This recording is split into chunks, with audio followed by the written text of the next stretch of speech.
Erica Langston stood in the center of her pristine, candlelit ballroom, her silk gown stained with fire extinguisher foam, and her knuckles split open. In her trembling hand, she clutched a burner phone that revealed her husband of 12 years didn't exist.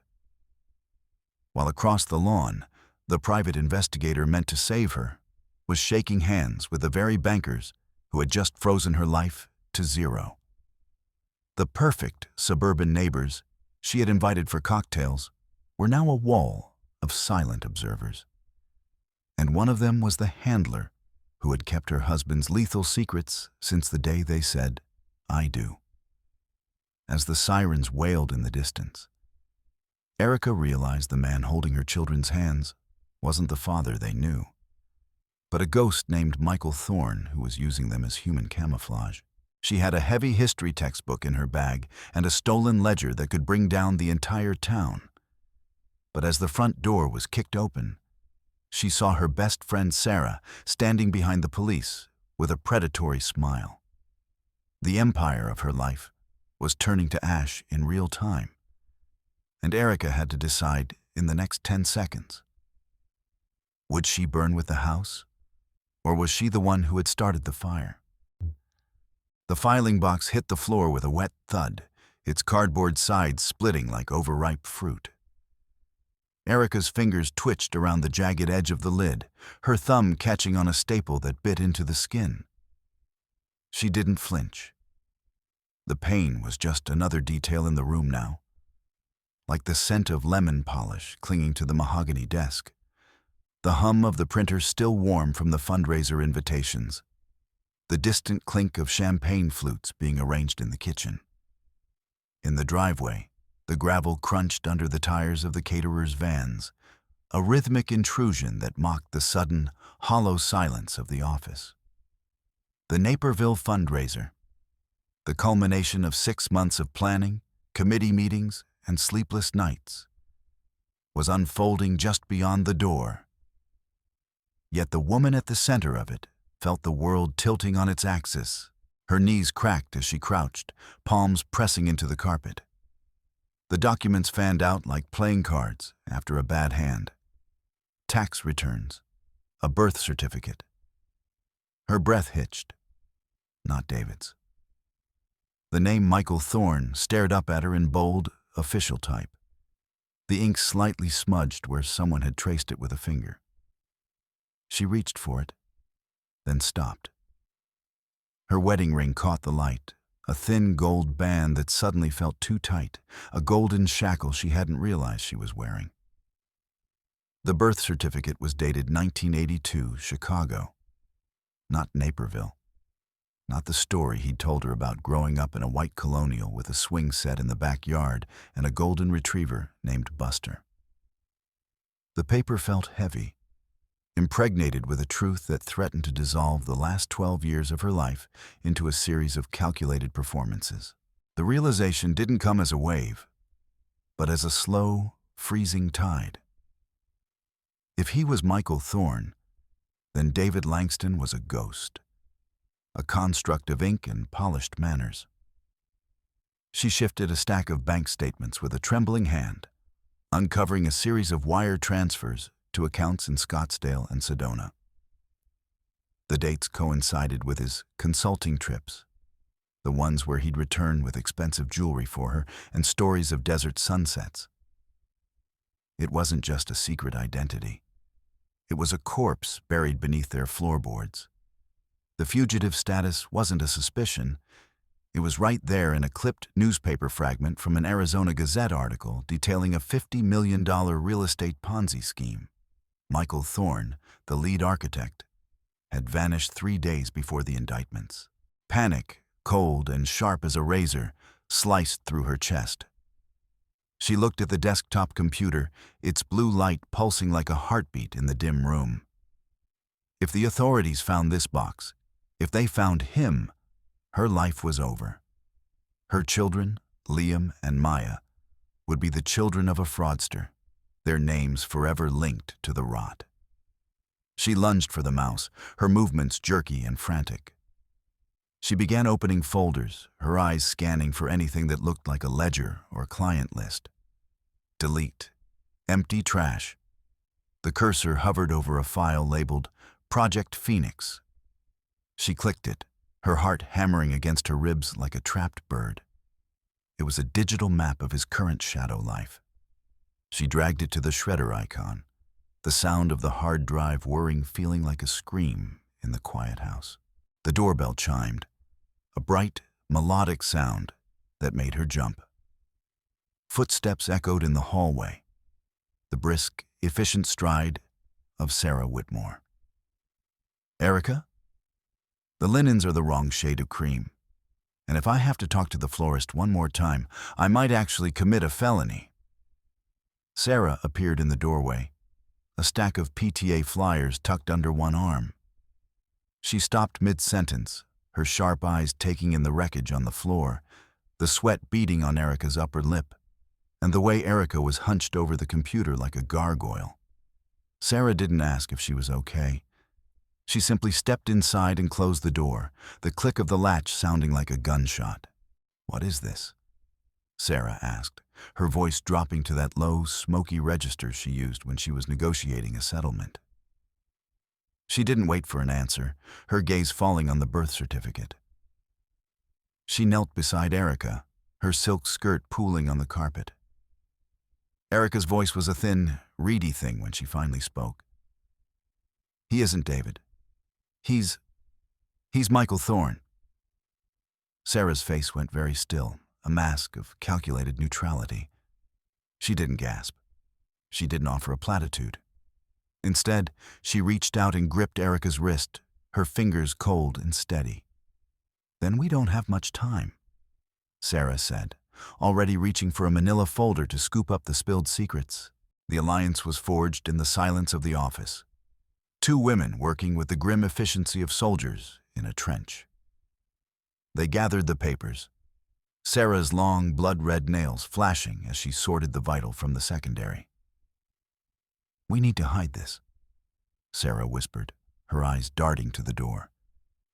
"If he sees you like this, he'll know." They stuffed the remnants of the filing box into a storage closet behind a stack of old textbooks and winter coats. Erica's hands wouldn't stop shaking, a rhythmic tremor that made the papers rattle. Just as the closet door clicked shut, the main office door swung open. David stood there, the picture of suburban grace. His tie was perfectly knotted, his smile easy and warm. But his eyes, those sharp, calculating eyes, scanned the room with predatory speed. "Everything all right in here, ladies?" he asked, his voice smooth as silk. "The caterers are asking for the final seating chart, and I couldn't find you." He stepped into the room, his presence suddenly occupying all the air. Erica stood by the desk, her spine rigid, her heart a frantic drumbeat in her ears. She forced a smile, a brittle, terrifying thing. "Just a last-minute crisis with a silent auction, David. Sarah was helping me organize." The mask didn't slip. It evaporated. David's smile remained, but it no longer reached his eyes, which had turned into flat, gray stones. He looked at the closet door, then back at Erica. "The filing box, Erica," he said, his voice dropping to a whisper that made the hair on her neck stand up. "Where is it?" The charm was gone, replaced by a cold, vibrating menace.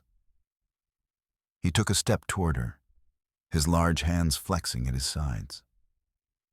Sarah moved instinctively toward the door, but David blocked her path without even looking at her. "I know you found it. Give it to me, and we can still walk down to that fundraiser like nothing happened." Erica felt a surge of something hot and primal. Not fear, but a historian's rage at the desecration of the truth.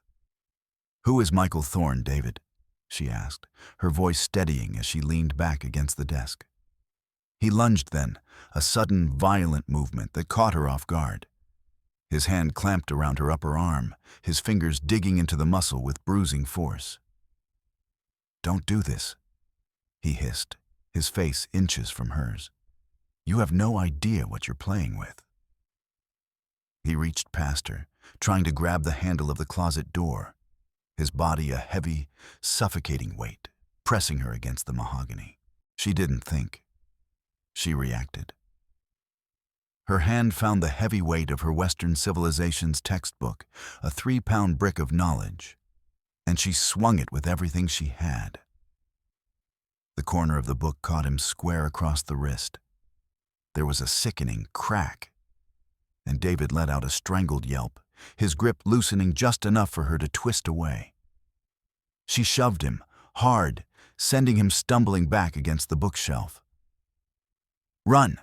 she screamed at Sarah, but she was already moving, darting past him into the hallway, her lungs burning as she sprinted toward the mudroom. She burst through the back door into the humid Naperville air, the sound of the fundraiser's jazz band drifting from the neighbor's yard. She didn't look back. She reached her SUV, her fingers fumbling with the keys, her vision blurring with tears she refused to shed. As she threw herself into the driver's seat, her hand brushed against something taped to the underside of the filing box she had managed to snag in the chaos. A burner phone. Small, cheap, and black. She shoved it into her pocket and threw the car into reverse, the tires screaming against the gravel as she tore out of the driveway, leaving the white Colonial and the lie of her life behind in a cloud of dust. She drove until the manicured lawns of her neighborhood gave way to the strip malls and gas stations of the town's edge. Parking behind a shuttered dry cleaner, she pulled out the burner phone. Her thumb hovered over the screen. It was unlocked. No passcode. David's arrogance had finally tripped him up. She scrolled through the call logs, expecting to see area codes from Arizona or offshore numbers. Instead, her stomach dropped. The most recent calls, dozens of them, were to a local number. One she recognized. It belonged to Bill Henderson, their neighbor 3 doors down, the man who coached Liam's soccer team. The betrayal was a physical weight, a realization that the rot wasn't just in her house. It had spread through the very soil of their cul-de-sac. The silence of the car was shattered by a low, rhythmic vibration. Erica looked in the rearview mirror. A black SUV, windows tinted to the color of obsidian, sat 50 yards back, its engine idling with a low, predatory growl. It had been there since she left the dry cleaner. She pulled out, her heart hammering, and the SUV followed, maintaining a precise, menacing distance. It didn't try to pass. It simply watched. Every turn she took, the shadow followed, a silent observer in the suburban twilight. The golden hour light of Illinois felt suddenly cold, the long shadows of the oak trees looking like bars of a cage. Her personal phone buzzed in the cup holder. An unknown number. She swiped to read the text. "You have 60 minutes to bring the box to the trailhead at McDowell Woods. If you don't, the fundraiser's endowment account will be emptied. All of it." Think of the children, Erica. The cruelty of the phrasing, using her own dedication to the school against her, made her teeth ache. They weren't just threatening her.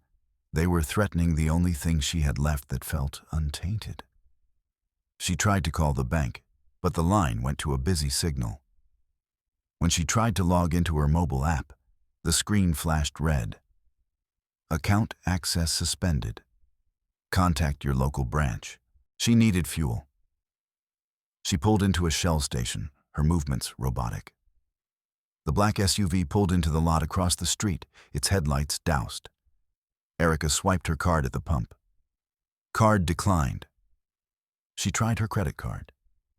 Declined. She was being erased in real time. The digital tendrils of David's world were retracting, pulling the floor out from under her.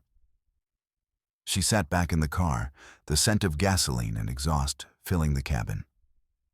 She was a woman with a historian's mind and a fugitive's reality, stranded in a town that was rapidly becoming a ghost map. She returned home, driven by a desperate need to see her children, to ensure they were safe. The front door was wide open, swinging gently in the evening breeze. "Liam? Maya?" she called out, her voice cracking. There was no answer. In the hallway, she found Barnaby, their golden retriever, sprawled on the rug. He didn't jump up. He didn't bark. His breathing was heavy, his eyes glazed. He'd been drugged. The violation felt more intimate than the stolen money. Her sanctuary was gone. The house, with its lemon-scented air and family photos, was now just a shell, a stage set where the actors had fled and the villains were moving the furniture. She ran to the kitchen to check the security monitor, but the screen was black. "System offline," it read. She tried to enter her override code, but the keypad emitted a sharp, mocking beep. Invalid password. He'd locked her out of her own life. The smart home she'd once found so convenient was now a silent witness, its cameras likely feeding her every movement back to David or Henderson or whoever was pulling the strings. She felt the walls closing in, the beige paint and crown molding becoming the interior of a coffin. There was only one place left to go: the school. The fundraiser was the only thing David couldn't hide from, the only place where the public eye might offer a shred of protection. She arrived at the gymnasium, the air thick with the smell of floor wax and expensive perfume. Volunteers were scurrying about, hanging silk banners and arranging silent auction baskets. Erica moved among them like a ghost, her hand tightly gripping the burner phone in her pocket. She tried to find Sarah, but the woman was nowhere to be seen. She felt 1,000 eyes on her, the judgment of the PTA moms, the curiosity of the faculty.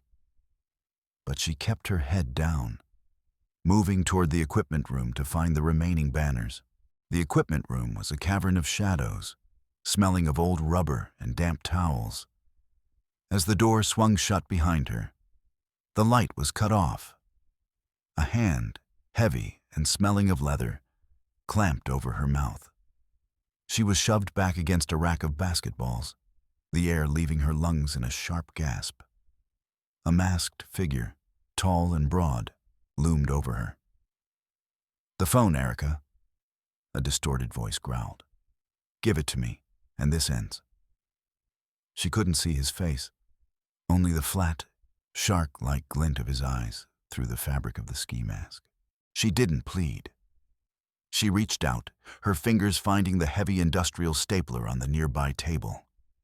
She swung it blindly, catching the man on the side of the head. He grunted, his grip loosening. Erica lunged for the fire extinguisher mounted on the wall. She pulled the pin with a jerk that tore her fingernail and squeezed the handle. A white cloud of chemical foam erupted, filling the small room. The intruder coughed, blinded, and Erica used the confusion to bolt for the door, her heart a frantic, uneven rhythm. She didn't stop until she reached the parking lot, her lungs burning. In the struggle, she'd managed to kick something, a wallet.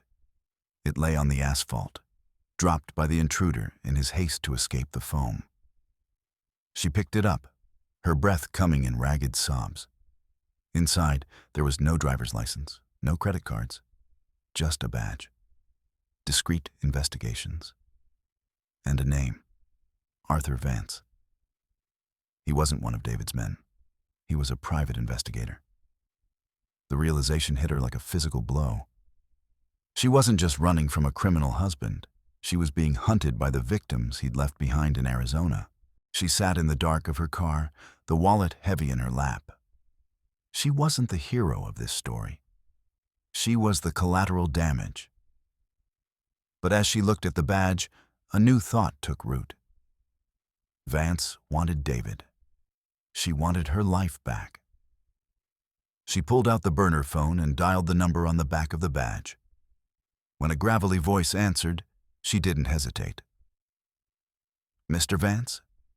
This is Erica Langston. I have the ledger you're looking for, and I can give you Michael Thorne. But you're going to help me get my children back first." The deal was struck in the cold, transactional language of the desperate. Vance would meet her at the gala, but before she could finalize the logistics, her phone rang. It was her mother, her voice high and fluttering with a forced cheerfulness that set Erica's teeth on edge. "Erica, dear, David just stopped by. He said there was a surprise trip for the kids. He's already loaded Liam and Maya into the car." They were so excited, though Maya did forget her stuffed rabbit. The world went gray at the edges.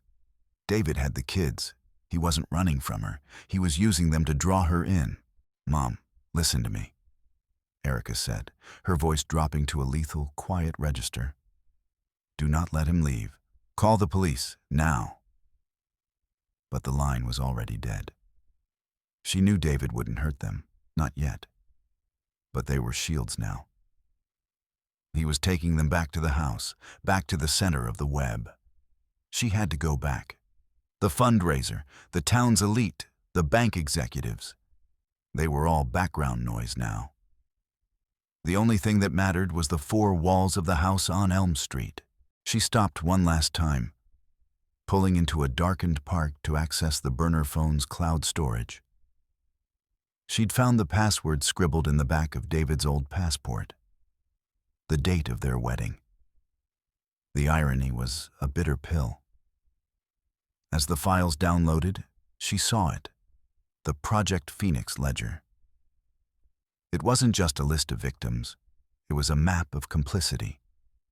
There, in digital black and white, were the names of the bank executives sponsoring the fundraiser. They hadn't just been duped by David. They were laundering the Arizona money through local Naperville developments. The American dream she'd been living was funded by the nightmares of 300 families in the desert. She arrived at the gala, the lights of the community center blindingly bright. She saw the bank president, a man named Sterling, laughing with a glass of champagne in his hand. He looked so solid, so trustworthy. She felt a surge of nausea. These were the men who had helped David erase Michael Thorne and create the perfect suburban father. They weren't just neighbors. They were stakeholders in the lie. She realized then that calling the local police would be useless. The rot went all the way to the top of the precinct. A text vibrated in her hand. A photo. Liam and Maya sitting at their kitchen table, a plate of cookies between them. They looked confused, their eyes wide and searching. 30 minutes, Erica. The backyard gate. Come alone, or we leave for the airport. She didn't cry. The time for tears had ended in the equipment room. She turned and walked out of the gala, the sound of the jazz band following her like a funeral march. She found Vance waiting in the shadows of her driveway, his face a map of scars and disappointment. "You have the ledger?" he asked, his voice a low growl. Erica nodded, her hand tight on the phone. "My kids first, Vance. Then you get everything." They moved toward the backyard, the skeletal branches of the oak trees clawing at the moon. David was standing on the patio, his silhouette sharp against the glow of the kitchen window. He looked calm, almost bored, as if he were waiting for a late guest at a dinner party. "You're late, Erica," David said, his voice carrying easily across the lawn. "The kids are getting restless." He stepped into the light, and for the first time, she saw the gun tucked into his waistband. He wasn't David anymore. He was Michael Thorne, the man who had built a kingdom on sand and was now prepared to burn the beach to keep it. "The phone. Now." Erica stepped forward, her heart a cold, hard stone. "I know about Sterling, David. I know about the bank. I've already uploaded the ledger to a dead man's switch. If I don't check in every hour, it goes to the feds." It was a lie, but it was a historian's lie. One built on enough truth to be believable. David's face contorted, the mask of the charming husband finally shattering into 1,000 jagged pieces of rage. "You think you're so smart," he hissed, stepping off the patio. "You think you can outplay me in my own house?" He lunged, and the struggle was a blur of teeth and nails and the smell of expensive cologne. They tumbled into the overgrown garden, the dirt staining her silk blouse. Erica fought with a ferocity that surprised her, her fingers clawing for his eyes, her knees finding his ribs. "Vance!" she screamed. "Now!" The private investigator stepped into the light, but he didn't move toward David. He looked at Erica, then at the phone in her hand. "I'm sorry, Mrs. Langston," Vance said, his voice devoid of emotion. "The bank offered me a better deal. They want that ledger buried, and they're willing to pay more than a bunch of retirees in Phoenix." The betrayal was the final nail. She was alone, trapped between a monster and a mercenary, with her children's lives hanging by a thread. "Inside," David commanded, the gun now in his hand, its barrel a cold, black eye. He shoved Erica toward the back door, Vance following like a silent shadow. They were in the kitchen now. The children were upstairs. She could hear Maya's muffled sob. David locked the door and turned to her, his face a mask of cold, calculating hate.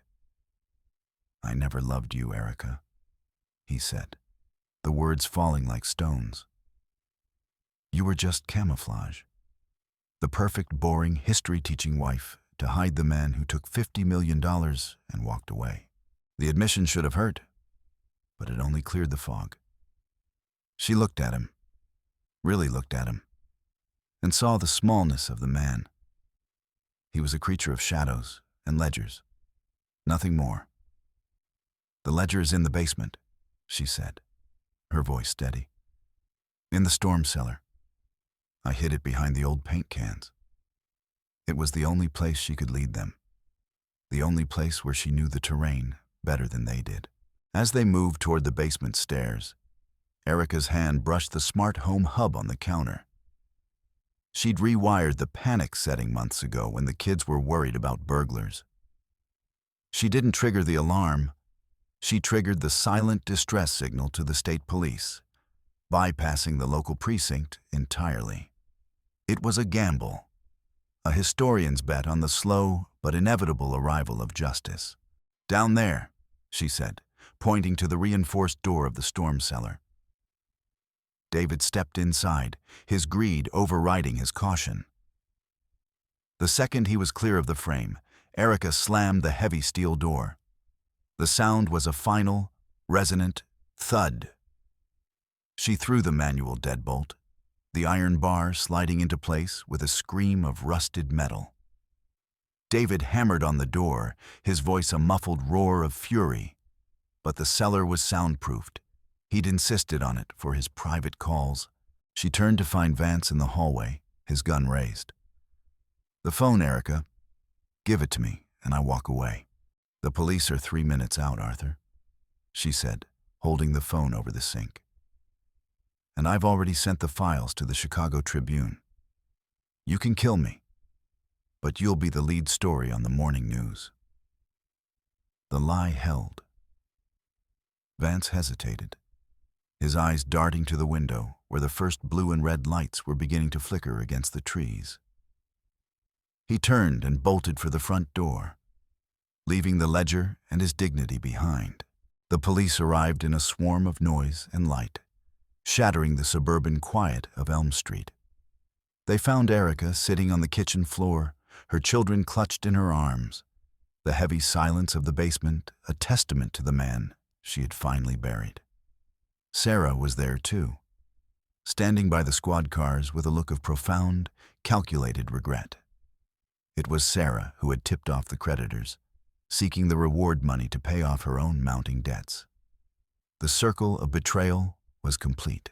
Months later, Erica stood in her classroom. The sun was pale, the air smelling of chalk and old books. She was teaching the fall of Rome, The way empires crumble not from the outside, but from the slow, steady rot of their own foundations. She had lost the house, the status, and the man she thought she loved. But as she looked at the empty seat where her old life had sat, she felt a grim, honest peace.